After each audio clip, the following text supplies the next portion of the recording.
সরকার পতনের খবরে দেশ জুড়ে উল্লাস হলেও পুলিশ হত্যার ঘটনায় সিরাজগঞ্জের এনায়েতপুরে থমথমে পরিস্থিতি।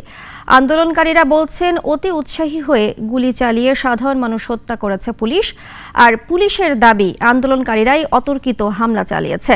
রফিক মোল্লার রিপোর্ট, জানাচ্ছেন সিরাজমণি শুভ।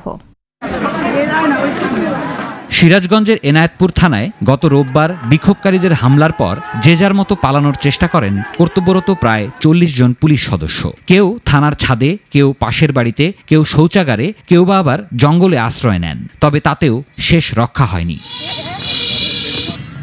সেদিনের ঘটনায় মারা যান ১৫ পুলিশ সদস্য, গুলিতে প্রাণ যায় ৩ আন্দোলনকারীরও। স্থানীয়দের দাবি পুলিশের অতি উৎসাহী মারমুখী আচরণের কারণেই ঘটেছে এ ঘটনা। বেতন থেকে একটা মিছিল নিয়ে আসে, তখন এখান থেকে অনেক রকম গুলিবর্ষণ, টিয়াসের এবং মনে গুলিবর্ষণ করা হয়।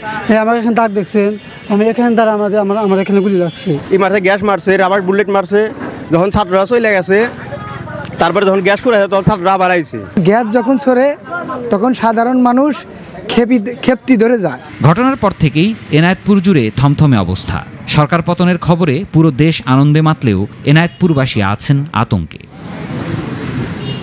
তবে পুলিশ বলছে আত্মসমর্পণ করতে চাইলেও আন্দোলনকারীরা কথা শোনেননি। ৪ থেকে ৫ হাজার লোক থানা ঘিরে আক্রমণ চালায়। হুট করে প্রথমে আসলো আর সেই অ্যাটাক করলো থানা, একদম 8% দিয়ে শুরু করেছে। প্রথমে ৪-৫টা যখন সরাই দিলাম, তখন হাজার হাজার লোক এসে গাড়িতে আগুন লাগাই দিল, থানায় আগুন লাগাই দিল, সবকিছু আগুন লাগাই দিল, একদম নিমিষেই সব মেসাকার। আহত পুলিশ সদস্যদের অভিযোগ, সেদিন ঊর্ধ্বতন কর্মকর্তাদের সঙ্গে একাধিকবার যোগাযোগ করলেও তাদের উদ্ধারে কোনো পদক্ষেপ নেওয়া হয়নি।